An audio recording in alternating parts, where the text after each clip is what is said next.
Γεια σας και καλώς ήρθατε σε άλλη μια ανάλυση. Σήμερα βουτάμε στο κεφάλαιο 4, τεχνικές σχεδίασης αλγορίθμων.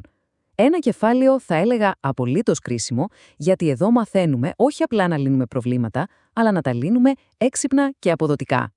Και ξέρετε, υπάρχει μια μεγάλη αλήθεια εδώ. Ο καλύτερος αλγόριθμος, η πιο κομψή λύση, δεν γεννιέται μπροστά σε μια οθόνη. Γεννιέται στο μυαλό μας. Γεννιέται από τη σκέψη, τον σχεδιασμό και τη σωστή στρατηγική που θα επιλέξουμε πριν γράψουμε έστω και μια λέξη κώδικα. Λοιπόν, τι θα δούμε σε αυτή την πορεία? Πρώτα, γιατί χρειαζόμαστε σχέδιο. Μετά, πώς αναλύουμε σωστά ένα πρόβλημα. Θα εξερευνήσουμε δύο μεγάλες φιλοσοφίες, την top-down και την bottom-up προσέγγιση. Θα μιλήσουμε για την άπλιστη, τη γρήγορη λύση και θα κλείσουμε με το πιο σημαντικό, τη στρατηγική για τις εξετάσεις. Πάμε να ξεκινήσουμε. Ας ξεκινήσουμε λοιπόν από την αρχή. Γιατί όλη αυτή η κουβέντα για τη θεωρία? Γιατί δεν καθόμαστε απλώς να γράψουμε τον κώδικα? Η απάντηση είναι απλή. Γιατί χωρίς ένα καλό σχέδιο είναι σαν να χτίζουμε ένα σπίτι χωρίς αρχιτεκτονικά σχέδια. Απλά δεν γίνεται.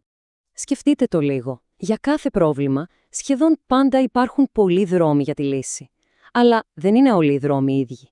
Κάποιοι είναι γρήγοροι, κάποιοι αργοί. Κάποιοι απαιτούν τεράστια μνήμη, κάποιοι ελάχιστοι. Η σωστή ανάλυση, λοιπόν, μας βοηθά να βρούμε αυτόν τον έναν, τον καλύτερο δρόμο, την πιο έξυπνη και αποδοτική λύση. Εντάξει, το καταλάβαμε. Η ανάλυση είναι το παν. Τι σημαίνει όμως στην πράξη αναλύω ένα πρόβλημα? Ας το δούμε βήμα-βήμα. Ουσιαστικά πρέπει να απαντήσουμε σε 5 βασικές ερωτήσεις. Πρώτον, τι δεδομένα έχουμε στα χέρια μας και πόσα είναι? Δεύτερον, τι ακριβώς ψάχνουμε? Ποιες είναι οι προϋποθέσεις για να πούμε «ναι, αυτή είναι μια σωστή λύση»? Τρίτον, ποια μέθοδος φαίνεται να ταιριάζει καλύτερα? Τέταρτον, πώς θα το γράψουμε αυτό σε χαρτί, ας πούμε σε ψευδογλώσσα? Και πέμπτον, πώς όλο αυτό θα τρέξει τελικά στον υπολογιστή? Απαντώντας σε αυτά, έχουμε το ολοκληρωμένο σχέδιο μάχης. Για να μην μένουμε στη θεωρία, ας πάρουμε ένα πολύ κλασικό παράδειγμα.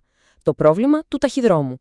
Φανταστείτε έναν διανομέα που ξεκινά από την αποθήκη του. Πρέπει να παραδώσει δέματα σε 4 διαφορετικά χωριά και στο τέλος να γυρίσει πίσω. Ο στόχος, να βρει τη διαδρομή με τα λιγότερα δυνατά χιλιόμετρα. Και μιας και αναλύουμε προβλήματα, να κάνω μια μικρή παύση εδώ.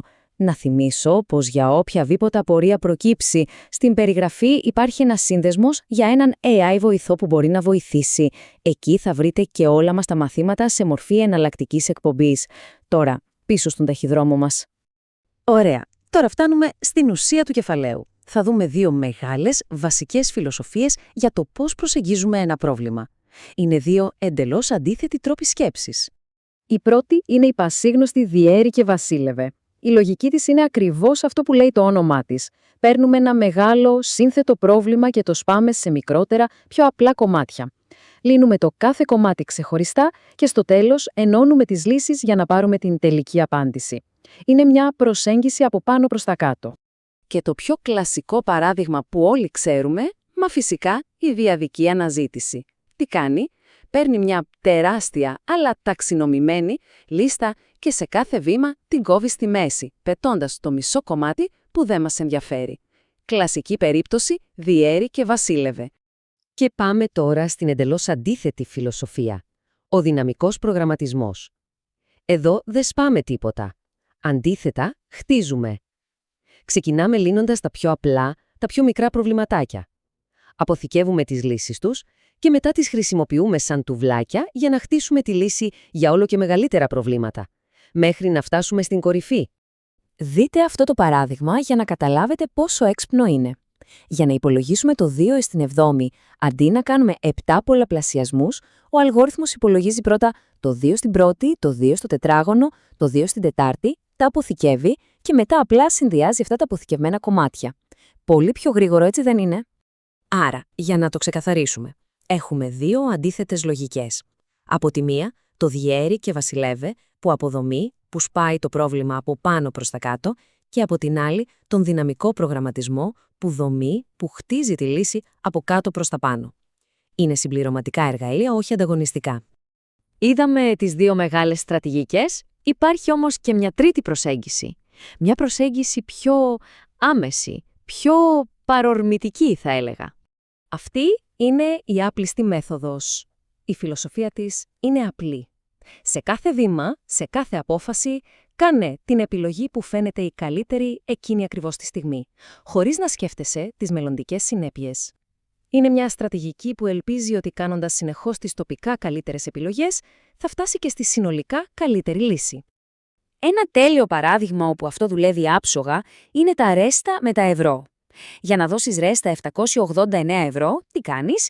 Δίνεις το μεγαλύτερο χαρτονόμισμα που μπορείς, το 500άρικο, μετά το επόμενο μεγαλύτερο, το 200άρι και ούτω καθεξής. Στο τέλος, έχεις δώσει τα ρέστα με τον μικρότερο δυνατό αριθμό χαρτονομισμάτων. Εδώ όμως έρχεται η κρίσιμη ερώτηση. Η ερώτηση του 1.000.000. Αυτή η γρήγορη, η τοπικά βέλτιστη επιλογή, είναι πάντα και η συνολικά βέλτιστη? Ας γυρίσουμε στον ταχυδρόμο μας. Αν ακολουθούσε την άπλιστη μέθοδο, δηλαδή πήγαινε κάθε φορά στο πλησιέστερο χωριό που δεν έχει επισκεφθεί, η συνολική του διαδρομή θα ήταν 36 χιλιόμετρα. Όμως, η πραγματικά βέλτιστη, η πιο σύντομη διαδρομή είναι μόλις 30 χιλιόμετρα. Βλέπετε τη διαφορά?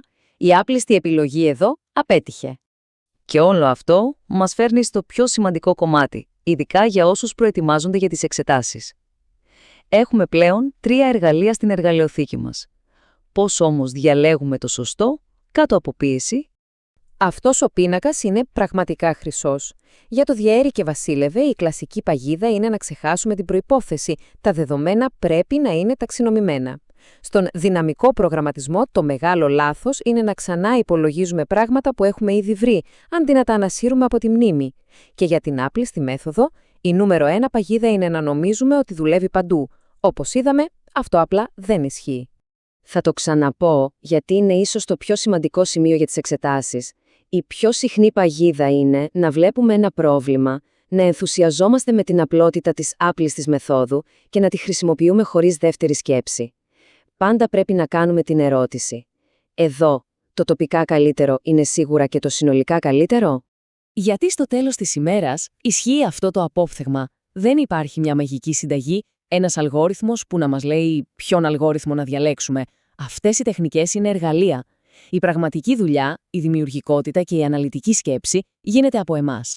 Λοιπόν, αφού μάθαμε πώς να σχεδιάζουμε λύσεις, είμαστε έτοιμοι για το επόμενο μεγάλο βήμα. Στο κεφάλαιο 5 θα δούμε πώς μπορούμε να μετρήσουμε με μαθηματικό τρόπο πόσο καλή, πόσο γρήγορη και πόσο σωστή είναι η λύση που σχεδιάσαμε. Και για να κλείσουμε, ας μείνει αυτή η ερώτηση. Την επόμενη φορά που θα βρεθείτε μπροστά σε ένα πρόβλημα, είτε στην τάξη είτε στις εξετάσεις, ποιο από αυτά τα εργαλεία θα πιάσετε πρώτο από την εργαλειοθήκη σας, από ποιο μονοπάτι θα ξεκινήσετε την εξερεύνηση?